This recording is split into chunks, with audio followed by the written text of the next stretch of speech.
পানীয় জলের সমস্যা, বেআইনি কয়লা এবং বালি কারবার সহ মোট 21 দফা দাবির ভিত্তিতে জামুরিয়া বড় অফিস ঘেরাও করে বিক্ষোভ প্রদর্শন করলো সিটু এবং 4টি গণসংগঠন।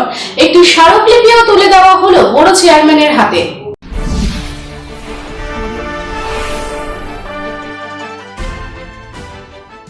বৃহস্পতিবার জামুরিয়া বোরো 1 নম্বর অফিস ঘেরাও করে বিক্ষোভ প্রদর্শন করল সিআইটিইউ এবং 4টি গণসংগঠন।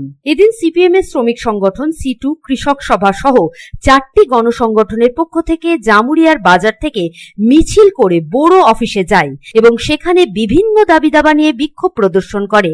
কারখানার দূষণ, পানীয় জলের সমস্যা, বেআইনি কয়লা কারবার, বেআইনি বালি কারবার সহ মোট 21 দফা দাবির ভিত্তিতে বোরো অফিসের সামনে 1 ঘন্টা বিক্ষোভ প্রদর্শন করা হয় এবং একটি দাবি সম্মিলিত স্মারকলিপিও বোরো চেয়ারম্যান শেখ সান্দারের হাতে তুলে দেওয়া হয়।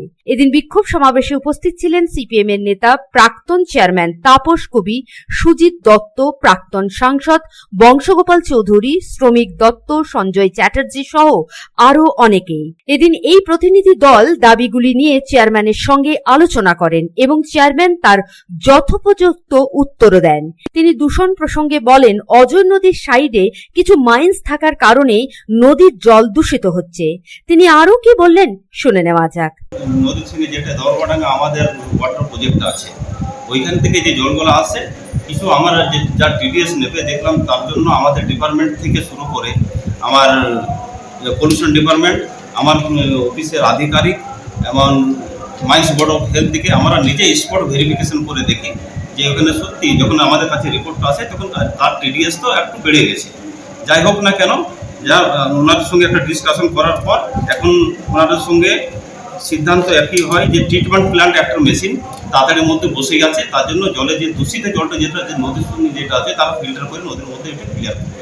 এটা আমাদের কাছে মোটামুটি ইনফরমেশন এসে মোটামুটি 1 সপ্তাহ 10 দিনের ভিতরে বসে গেছে। জলটা দূষিত হওয়ার কারণ একটাই যে সাইডে কিছু মাইন্স আছে, নদীর সাইডে কিছু মাইন্স আছে, এমনকি যেটা বীরভূম এলাকা থেকে কিছু নাকি দূষিত জল ওই সাইড থেকেও ঢুকছে। তার জন্য আমাদের তদন্ত করে আমরা দেখেছি, তার জন্য টিডিএসটা বেড়ে যাওয়ার জন্য এই দূষিত জল আসছে। আমরা অলরেডি ফিল্টার করে যা ফিল্টার করেছি, সঙ্গে এই ট্রিটমেন্ট প্ল্যান্ট বসার পর যে মাইন্সগুলো যেগুলো করছে তাদের সঙ্গে আমাদের আলোচনা হয়েছে যে তারা তাদের মধ্যে ট্রিটমেন্ট প্ল্যান্ট বসাচ্ছে। ট্রিটমেন্ট প্ল্যান্ট বসানোর পরে জলটা ফিল্টার হয়ে নদীতে পড়লে আর আশা করি টিডিএসটা বাড়বে না, কমে যাবে, নর্মাল হয়ে যাবে। জামুরিয়া থেকে তারকনাথ মন্ডলের রিপোর্ট, पब्लिक टाइम्स। रानीगंज शहर की लाइफलाइन एनएसबी रोड से सटे पॉश रेसिडेंशियल एरिया में श्रीजी बिल्डर्स एंड डेवलपर्स लेकर आया है श्रीजी टावर्स। श्री श्याम मंदिर एवं अमृत कुंज आश्रम के निकट सदानंद चक्रवर्ती लेन में खुले एवं सुनहरे वातावरण में बन रहा है श्रीजी टावर्स। आपके बजट में फिट होगा अत्याधुनिक सुविधाओं से लैस श्रीजी टावर्स की 2 and 3 BHK फ्लैट्स।